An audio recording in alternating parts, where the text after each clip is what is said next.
नमस्कार.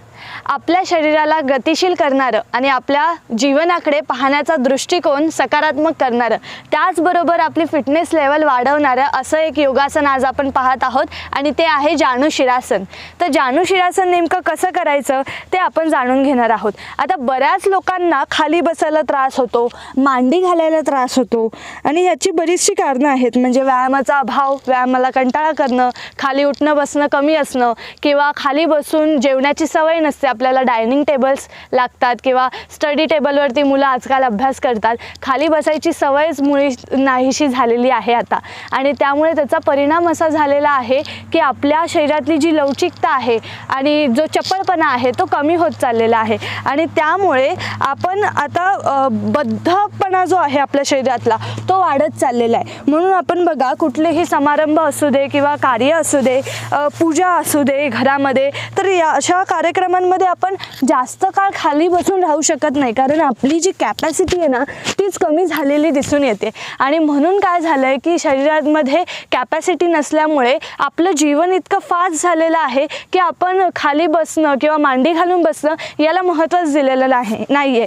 आणि त्यामुळे स्मरण, भजन, पूजन ह्या सगळ्याच ज्या गोष्टी आहेत त्या कमी होत चाललेल्या आहेत आणि म्हणून खाली बसण्याची सवय आपल्याला लागलेली नाही. आणि याचा परिणाम काय होतो की आपल्या पाठीच्या कण्याची जी रचना आहे त्यामध्ये जी सुस्थिती हवी होती ती राहिलेली नाही आहे आज मानवाकडे. आणि त्याचबरोबर प्राणशक्तीचं ऊर्ध्वगमन जे झालं पाहिजे ते होत नाही आहे. आणि म्हणून आपल्याला या सवयी लावून घेणं महत्त्वाचं आहे, कारण माणसाचा जो विकास व्हायला पाहिजे होता शारीरिक दृष्टिकोनातून तो झालेला नाही आहे. तर असं आसन आपण आज पाहत आहोत ज्यामुळे आपली बैठक स्थिती सुधारणार आहे आणि या आसनातून आपल्याला पुढे अजून बैठक स्थितीतली आसनं करून घेण्यासाठी आपलं मन प्रवृत्त होणार आहे. तर जानुशिरासन कसं करायचं ते पहिले बघून घेऊया. बघा, आता मी सुरुवातीला चांगला वॉर्मअप करून घेतलेला आहे. म्हणजे फॉरवर्ड बेंड आपल्याला जर करायचा आहे तर आपल्याला वॉर्मअप त्या दृष्टीने चांगला करून घेतला पाहिजे. म्हणून मी असे फॉरवर्ड बेंडचे काही प्रकार केलेले आहेत. आत्ता तुम्ही सुद्धा करायचे आहेत जेणेकरून तुम्हाला कमरेमधली लवचिकता वाढवता येईल आणि फॉरवर्ड बेंड करताना कुठेही अडथळा येणार नाही.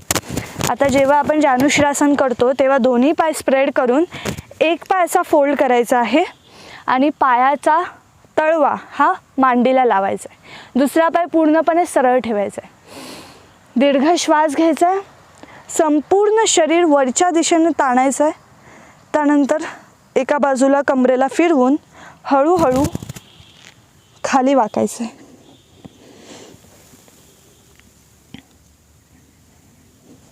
आता मी पूर्ण स्थिती तुम्हाला दाखवली, पण याआधी जे नवशिके आहेत त्यांनी हे आसन कसं करायचं आहे.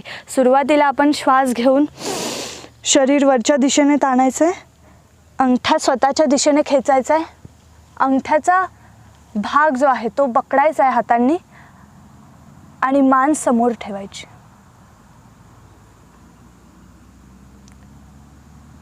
हा प्रकार अगदी सोपा आहे, सगळ्यांना जमण्यासारखा आहे. आता यामध्ये आपली लवचिकता जास्त नसेल तर आपण काय करतो, गुडघावर उचलतो. हरकत नाही, पण हळूहळू सराव वाढवत नेला तर हा गुडघा सरळ होईल आणि तुम्हाला चांगला स्थान आपल्या पायाच्या नसांना येईल. त्यामुळे गुडघा खाली ठेवण्याचा अधिक प्रयत्न करा आणि आसनामध्ये जास्त काळ थांबण्याचा प्रयत्न करा. पाठीच्या कण्याला ताण आल्यामुळे आपण काय करतो की आसन पटकन सोडून देतो. तर असं न करता आसन थांबवण्याचा प्रयत्न करायचा आणि थांबवता येत नसेल तर त्याचे रिपिटेशन्स वाढवायचे. पुन्हा एकदा बघा.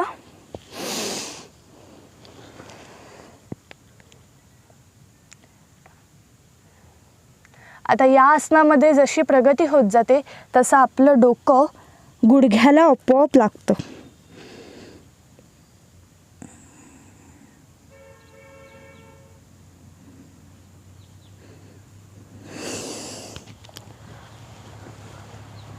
आता मी तुम्हाला जी स्थिती दाखवली याच्याही पुढे फॉरवर्ड बेंड होऊ शकतो, तर तो कसा करायचा आपण ते सुद्धा बघून घेऊया.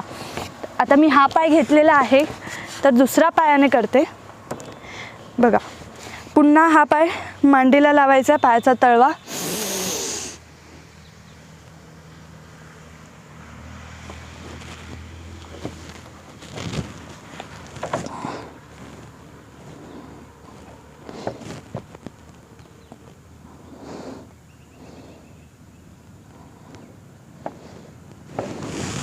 तुम्ही बघितलं तर फॉरवर्ड बेंड झाल्यामुळे आपल्या आजूबाजूच्या पोटाचे जे स्नायू आहेत ना त्यांना खूप चांगला ताण बसतो. त्यामुळे पोटावरची चरबी जी आहे ती कमी व्हायला मदत होतेच. त्याचबरोबर पोटातले आतले जे अवयव आहेत, यकृत आहे, प्लीहा आहे, यांना सुद्धा रक्ताभिसरण चांगलं भेटतं आणि त्यामुळे त्यांचं कार्य सुधारतं. पचनक्रिया जर मंदावलेली असेल तर हे आसन अतिशय उत्तम आहे पचनाची क्रिया सुधारण्यासाठी.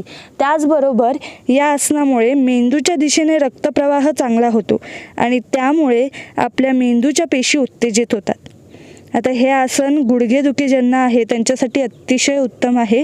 तुम्ही नुसतं या पायाचा अंगठा पकडून असा ताण जरी दिला ना तरीसुद्धा तुमच्या हामस्ट्रिंग मसलला म्हणजे गुडघ्याच्या मागच्या रक्तवाहिन्या ज्या गेलेल्या आहेत त्यांना खूप चांगल्या पद्धतीने ताण बसतो आणि ज्याचा फायदा आपल्या गुडघ्याला होतो. म्हणून गुडघेदुखी आहे त्यांनी हे आसन दररोज करा.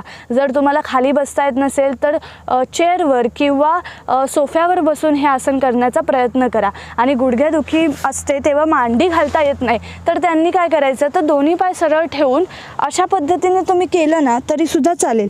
एक पाय नाही वाकवला तरी चालेल.